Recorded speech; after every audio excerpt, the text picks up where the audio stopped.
You're already running late, your toddler refuses to get dressed, and suddenly you hear yourself snap far louder than you meant to. And the second you see their little face crumple, that horrible thought creeps in, I just damaged our moment. If you've ever had that moment, I really need you to hear this. That thought is far more common than most parents admit. And it does not mean your child is now going to grow up with broken attachment because you lost your patience once. In healthy parent-child relationships, moments of disconnection happen all the time because relationships are never perfectly in sync.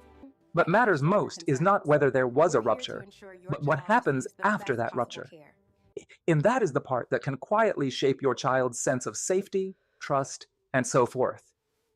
When people hear the word attachment, they often imagine being endlessly patient, endlessly calm, and always emotionally available. But attachment is not about getting every moment right, because no human being can do that. It's really about whether your child experiences you as a safe base most of the time. And this is very much in line with NICE guidance around strong early relationships, responsive parenting, and social emotional well-being. In other words, secure attachment grows through repeated experiences of being noticed, soothed, understood, and reconnected with. So one difficult morning does not destroy attachment, but a repeated lack of repair can start to affect it. To understand why repair matters so much, we have to look at those moments through your child's eyes. To your little one, you are the place they go to feel safe, settled, and emotionally held. So when you suddenly shout, snap, or turn harsh, that feeling of safety disappears for a moment. And because children do not yet have adult explanations, they often make sense of that moment in the simplest possible way. They do not think, Mom is stressed about work, has slept badly, and has too much on her plate. They are much more likely to think, I did something wrong, or worse, something about me caused this. And if those moments are never repaired, that's when passing feelings can slowly turn into deeper beliefs. So the first step in fixing attachment ruptures is not actually going straight back in with words. The first step is regulating yourself first, because repair cannot happen well when you are still flooded. If you go back while still angry, defensive, or shaky, you are much more likely to escalate than soothe. So give yourself a moment, and sometimes that means 5 minutes, and sometimes it means later that day. There is no expiry time on repair, as long as you genuinely come back and do it. What matters is not speed, but whether you return in a calmer, safer state.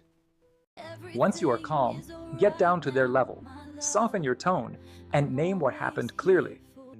That might sound like, I've been thinking about this morning, and I got frustrated and raised my voice. And this is where so many parents accidentally lose the repair they were trying to make. Because the temptation is to say, but you aren't listening, or, but we were already late. And the moment that but arrives, the blame lands straight back on the child.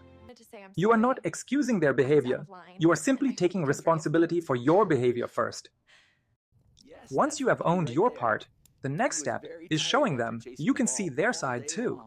This does not need to be a huge speech, and honestly, simple is often more powerful.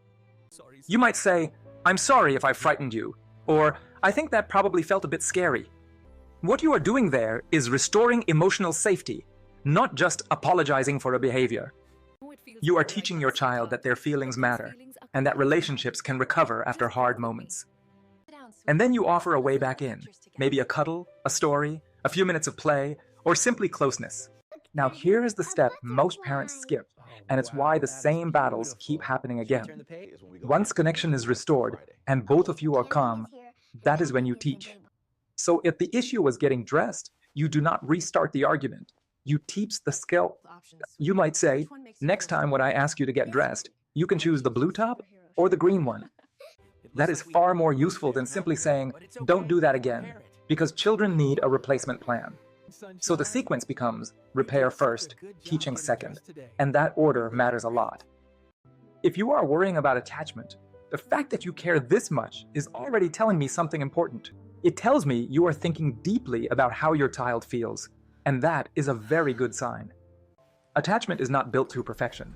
It is built to enough safety, enough responsiveness, and enough repair over time. But if there is constant conflict, ongoing fear, repeated harshness, or you feel unable to reconnect, please do get support.